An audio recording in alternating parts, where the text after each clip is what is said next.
Quand tout s'agite autour de toi et que le bruit du monde devient assourdissant, as-tu parfois le sentiment que Dieu reste silencieux? Pourtant, même au milieu de la tourmente, sa présence ne t'abandonne jamais. Ouvrons notre cœur à cette parole qui peut, aujourd'hui encore, redonner paix et espérance. Lecture du livre du prophète Amos. Écoutez la parole que le Seigneur adresse au peuple d'Israël, à ceux qu'il a fait sortir du pays d'Égypte. Vous seuls, je vous ai choisis parmi toutes les familles de la terre, c'est pourquoi je vous demanderai compte de toutes vos fautes. Deux hommes marchent-ils ensemble sans s'être entendus? Le lion rugit-il dans la forêt s'il n'a pas de proie? Le jeune lion pousse-t-il son cri depuis sa tanière s'il n'a rien pris? L'oiseau tombe-t-il dans le filet sans appât? Le piège se referme-t-il sans rien attraper? Sonne-t-on du corps dans une ville sans que le peuple tremble? Un malheur arrive-t-il dans une cité sans que le Seigneur en soit l'auteur? Car le Seigneur Dieu ne fait rien sans révéler son secret à ses serviteurs, les prophètes. Quand le lion a rugi, qui ne tremblerait pas? Quand le Seigneur Dieu a parlé, qui pourrait refuser d'être prophète? J'ai tout renversé chez vous comme autrefois Sodome et Gomorrhe, vous étiez comme un tison arraché à l'incendie. Et pourtant vous n'êtes pas revenus à moi.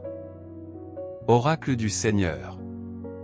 C'est pourquoi, voici comment je vais agir envers toi, Israël. Prépare-toi à rencontrer ton Dieu. Parole du Seigneur. Psaume. Tu n'es pas un Dieu qui prend plaisir au mal, le méchant n'a pas sa place auprès de toi. Tu détestes tous ceux qui commettent l'injustice, tu perds les menteurs. L'homme violent et trompeur, le Seigneur l'abhorre. Pour moi, grâce à ton amour fidèle, j'entre dans ta maison. Je me prosterne vers ton temple saint, rempli de crainte. Évangile de Jésus-Christ selon saint Matthieu. En ce temps-là, comme Jésus montait dans la barque, ses disciples le suivirent. Et soudain une grande tempête s'éleva sur la mer, si violente que la barque était recouverte par les vagues. Lui dormait. Les disciples s'approchèrent et le réveillèrent en criant, « Seigneur, sauve-nous! Nous sommes perdus. » Il leur dit, « Pourquoi avez-vous peur, gens de peu de foi ?» Alors il se leva, menaça les vents et la mer, et il se fit un grand calme. Les gens furent saisis d'admiration et disaient, « Qui est donc celui-ci, pour que les vents et la mer lui obéissent ?» Acclamons la parole de Dieu. Méditation.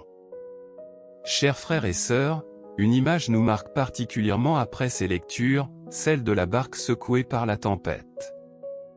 Les vagues se déchaînent, le vent hurle, la peur envahit le cœur des disciples. Et pourtant, Jésus est là, et il dort. Cette scène nous ressemble tellement. Notre vie connaît aussi ces périodes de calme apparent, puis, sans crier gare, la tempête surgit, maladie, problème familial, angoisse pour l'avenir, conflit, échec ou sécheresse intérieure. Nous pensions tenir la barre, et nous voilà submergés. Ce qui touche le plus dans cet évangile, ce n'est pas seulement la violence des éléments, mais le contraste saisissant, la panique des disciples face à la paix profonde de Jésus.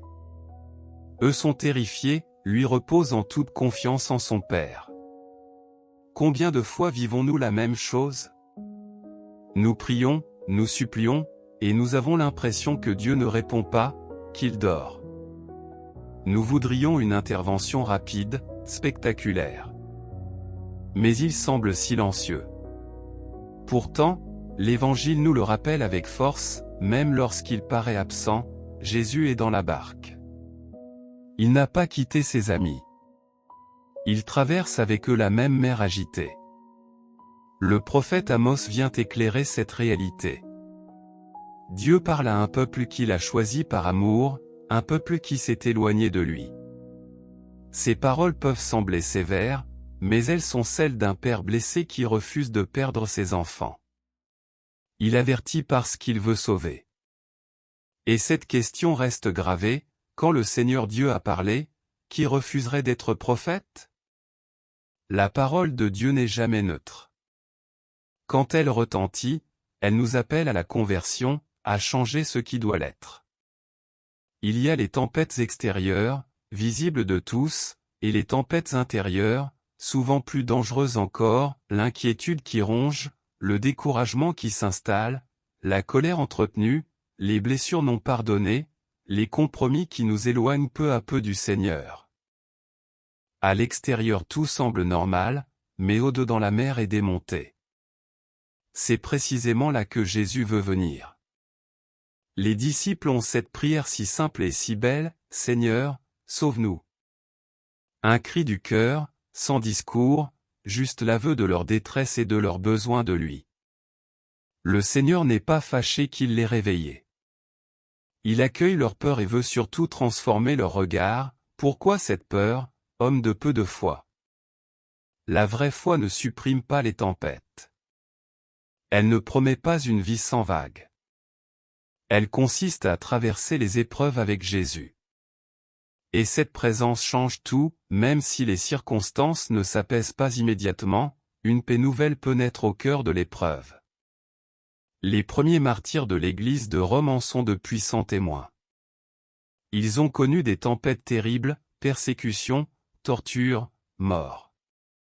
Pourtant, leur foi est restée debout. Ils n'étaient pas des surhommes, mais des croyants qui avaient appris à s'appuyer sur le Christ présent au milieu de leur nuit. Aujourd'hui encore, cette invitation nous est adressée. Peut-être traverses-tu en ce moment une situation que tu ne comprends pas. Peut-être as-tu l'impression que Dieu tarde. Regarde la barque autrement. L'essentiel n'est pas la force des vagues, mais la présence de celui qui dort paisiblement au milieu d'elle, et qui peut, d'un mot, tout apaiser. À la fin du récit, un grand calme s'installe. Ce calme extérieur annonce le calme intérieur que le Seigneur veut offrir à chacun de ses enfants, une paix qui ne dépend pas des circonstances, mais de la confiance. Nous ne choisissons pas toujours les tempêtes, mais nous pouvons toujours choisir vers qui nous tourner quand elles arrivent. Alors repartons avec cette prière toute simple au cœur, « Seigneur, sauve-nous ». Non comme un cri de panique, mais comme un acte d'abandon confiant. Que cette certitude nous habite, Jésus n'a jamais quitté la barque. Il veille, il accompagne, il conduit. Avec lui, aucune nuit n'est sans aube, et aucune traversée n'est vaine. Prière finale. Seigneur notre Dieu, nous venons à toi avec confiance après avoir accueilli ta parole. Comme les disciples dans la barque, nous connaissons nous aussi la peur, le doute et l'inquiétude. Apprends-nous à fixer notre regard sur ton Fils Jésus quand les tempêtes de la vie nous dépassent. Nous te confions tous ceux qui traversent une épreuve en ce moment, les malades, les personnes seules, celles qui portent un deuil, celles qui cherchent un emploi, celles qui vivent des tensions familiales ou des combats intérieurs. Que ta présence leur apporte force, consolation et paix. Nous te présentons aussi tous ceux qui regardent ou écouteront ce message. Tu connais leur joie, leurs peines et leurs besoins les plus cachés.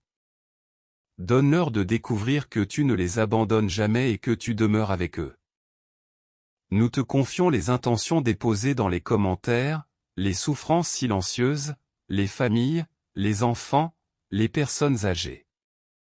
Accueille tout avec tendresse et répands tes grâces. Nous te prions pour ton Église, soutiens les pasteurs, les missionnaires et tous les baptisés. À l'exemple des martyrs de Rome, donne-nous une foi courageuse, humble et fidèle.